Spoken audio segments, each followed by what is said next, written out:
आज हूँ environment day. आ जानिच गोटे कथा मो दिमाग रे बारंबार आसूला। आमे समस्ते चाहती जे आम सहर बड़ हो, भल रोड्स हो, फैक्ट्रीज हो, जॉब्स हो।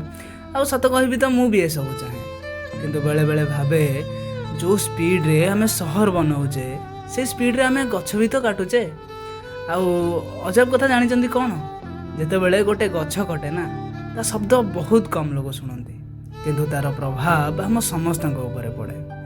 आज गरम बढ़ुची, हवा बदलुची, ऋतु बदलुची, आउे भी आमे भावुचे जे सब अचानक होची। मु याकू कहूनी कि डेवलपमेंट भूल अटे, बिल्कुल नुहे।